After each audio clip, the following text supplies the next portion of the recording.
Well, we need to do a review of the Orient Saturation Diver. What I was thinking was a state of the watch collection doesn't really suit me these days. I'm thinking more like a systematic review. I don't want to just unwrap all my presents under the Christmas tree and say to the watch community, look what I got. I think we'll do a systematic review for my watches, one a day until we exhaust that cycle.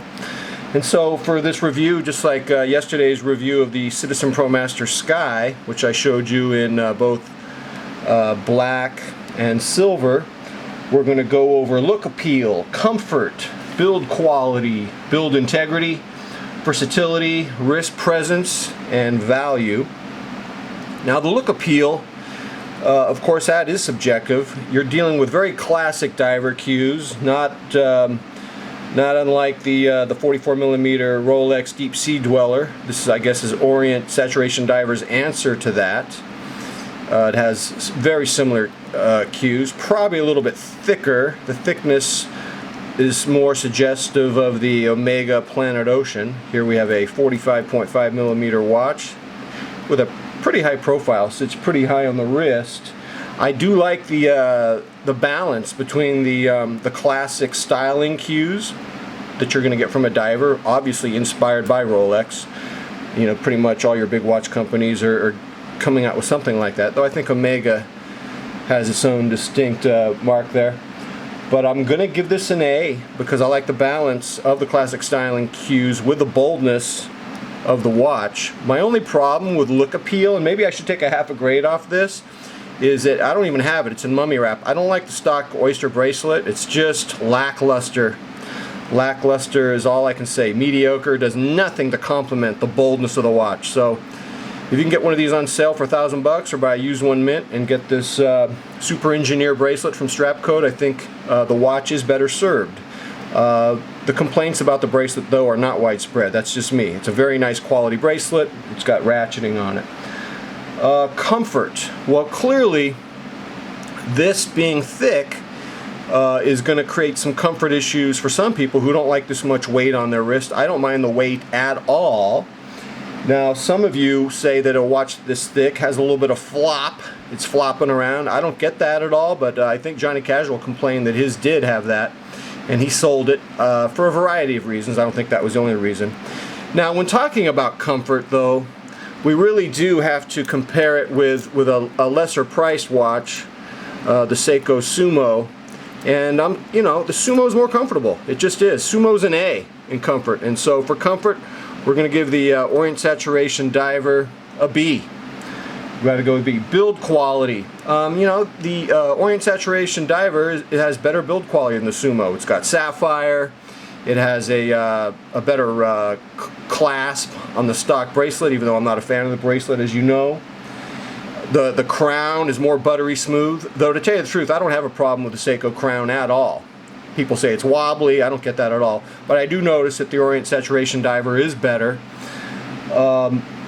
Just on a side note, I've not liked the crown movement at all on the $300 Orient M-Forces. They're gritty, is a word I hear often used, and I go with that. I stripped the crown of an Orient M-Force orange dial in less than a year. I stripped that thing, and anyways, horrible experience. So I'm off those lower end Orients. If you're going to get an Orient, I think you got to go with a high end Saturation Diver. Build integrity. I mean, everything does work together. They're not cutting any corners the way Seiko notoriously does. For example, you know, the Sumo will use a cheap aluminum bezel. They'll use an aluminum, like it feels like it's less than 3/16 on the clasp. So I'll go A- for the Orient Saturation Diver, only because I just don't think they put much inspiration in the bracelet. It's more like an afterthought. Though that might just be me. Lume. Well, it's well known that the Orient Saturation Diver uses professional grade superluminova, and I can attest that the Lume is outstanding. A for Lume. Versatility. Now this won't be as versatile as a Seiko Sumo because of its thickness. You're not going to wear this with sleeve cuffs. You can dress it up or down, however, And so for versatility, we'll give it a B+. Wrist presence. The wrist presence is bold. I mean, this is a significant timepiece. I hope we can get some focus here. I don't want to spend all day focusing this thing. But, come on, focus.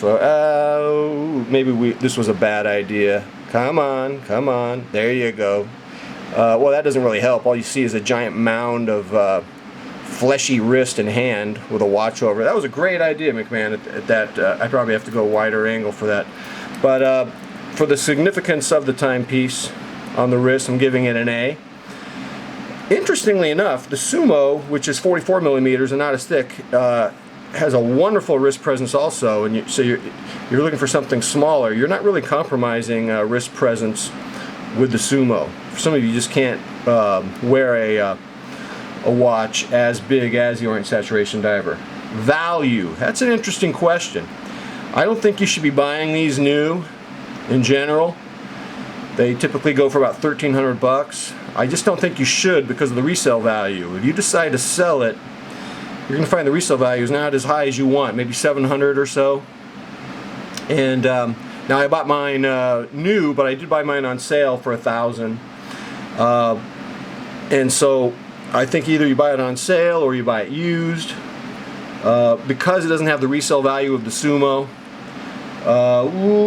we'll give value a B+. If you buy it brand new, we'll give it an A if you buy it used. If you buy a mint one used, you're getting a lot of value. You're getting a lot of good entry-level luxury. Final notes that I might not have touched on. You know, I think that if you're a watch obsessive and you find this appealing, the thing is, the Seiko Sumo, while not having the build integrity, while they cut corners on the materials of the bezel and the clasp, and while, as you can see here, I have an end mill bracelet on this. Let's just talk about the Sumo all by itself for a second. At $400, this is kind of a steal, because people will tell you the Hardalex crystal is not a problem at all. It's a exceedingly high quality, and you know what is it to spend an extra $100 on a bracelet if you're not happy with the stock bracelet? The stock bracelet's not that bad, but really I think what kills me about the Sumo is that the refinement and the angles and the detail of the case are actually superior to the Orient Saturation Diver, coupled with the fact that it's not as thick and more people can wear it. Let's just add that it's more comfortable. I just think a lot of people who are in the market for a diver watch, I think they're going to go for the Sumo. And so if the Orient Saturation Diver, because of its sapphire and because of its thicker case and because of its better crown, if you feel that separates it enough from the Sumo for you, by all means, I can recommend it. I love the bold wrist presence of it. I love the in-house movement that reportedly can go for over 10 years without a service. We shall see. I've had mine for a couple years almost. So I do recommend it. Look for them used though. I just think that's a better bang for your buck out there. Until next time, I am out.